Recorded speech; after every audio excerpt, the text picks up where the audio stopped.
I never eat weeds until 2 or 3 years ago.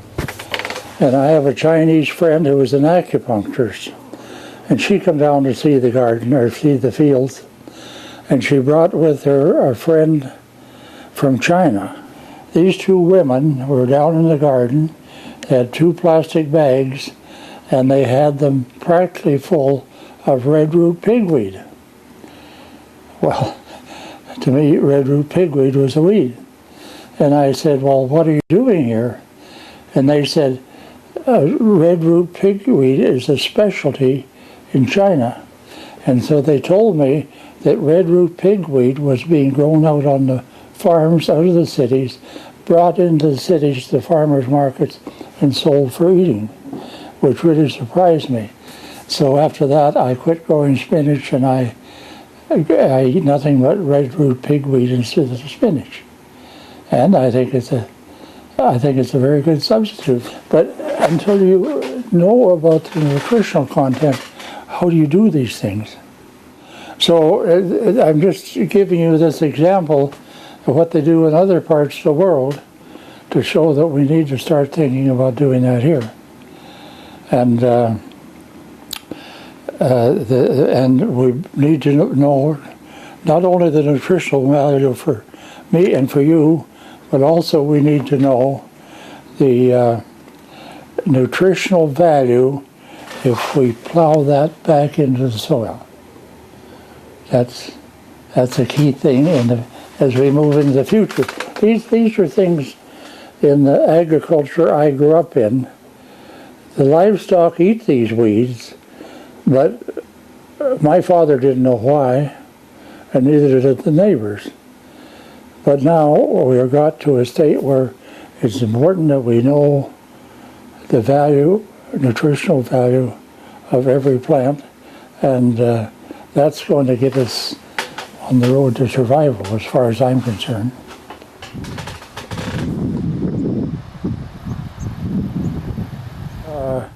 Chemical fertilizer is made out of natural gas.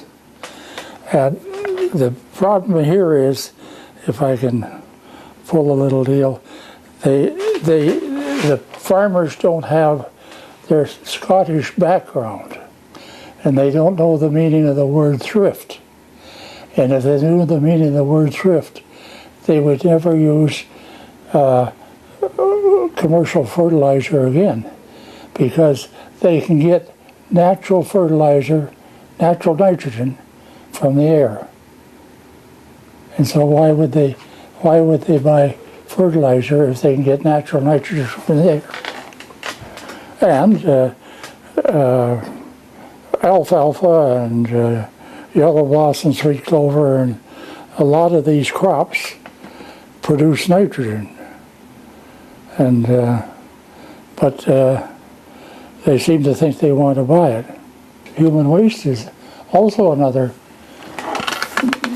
possible product, particularly on smaller areas like gardens.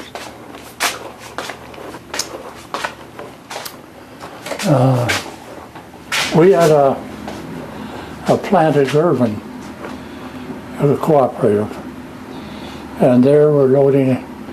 This is a British buyer, and he's sealing up a container of grain in Girvan by the plant we had there. Tell me a little bit about your experiences growing up in Swift Current. Well, I grew up on a farm in Swift Current in the early 1930s, and I walked 2.5 miles to school, 2.5 miles home again, and I carried feed for the cows and horses after I got home. And I helped Dad with the chores like milking the cows and looking after the pigs and all those sorts of things, and which is something that kids should be trained in, not today. I had that kind of a training when I was growing up, but I don't think you have it.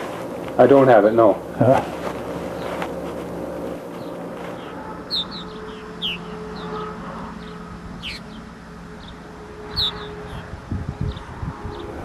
Well, yeah, I stayed there till I passed grade 8. And the last day of June, I went home, walked home, and there were the horses. I was in the field across, well, it was across the road, sort of, but they were the horses across the road. And Dad was sitting in the house reading the newspaper. And I said, don't you want me to get those horses in? And he said, no. He said, that's the only green thing they'll have to eat all year. And he was so bloody right, because nothing else grew all year. And we did have grasshoppers and armyworm. And so we sat out in the veranda most of the rest of the year and watched the grasshoppers fly over. And they were so damn thick that you couldn't see the sun a good part of the time. And that went on until November. And then the federal government started shipping in hay to a small town, and we had to go 6 miles with the horses and pick up the hay. I think we got 8 bales in a wagon box and brought it home and fed our horses. But that was the bottom of the 30s, 1930s. That was the lowest peak of the 1930s. How have those experiences from the 30s shaped your work today? Well, it just made me aware of the depression of the 30s. The other thing it made me aware of is that I grew up in the Dust Bowl, and there was hellish amounts of windstorms and dust storms and all that. And the land was the land in that area was quite sandy, and so when we plowed it, it blew. And I guess that's about all you could say about it. I'm interested in water. I was a director in the Farm Union in 1952. We must have had 15 to 20 locals, and they met about every 2 weeks.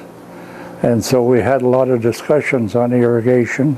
And I used to say to them after meetings, how come you, after every meeting they voted for irrigation policy, for an irrigation policy. And they said we'd like to get a better price for our land when we sell it. That was their main motivation. That was their main motivation. And then we set up this committee, and they made me chairman of the irrigation committee of the South Saskatchewan Dam. And out of that come the policy that the government accepted. Yeah. So that was a positive for me. Then there was a lot of tree planting come out of the irrigation. So those were all very positive things. And water conservation too. Now, unfortunately, they didn't go very heavy for no chemicals. They stuck to chemicals. I'm amazed how they stuck to chemicals. But anyway, we had an educational program where we did surveys of every piece of property on that irrigation area and invited all the farmers in the district to come in and have a look at these surveys. And to me, what I'm the most proud of is 67% of the farmers in that area come in and looked at the surveys. And from that, then they could decide what they were going to do with their quarter section or 2 sections or whatever they happen to have.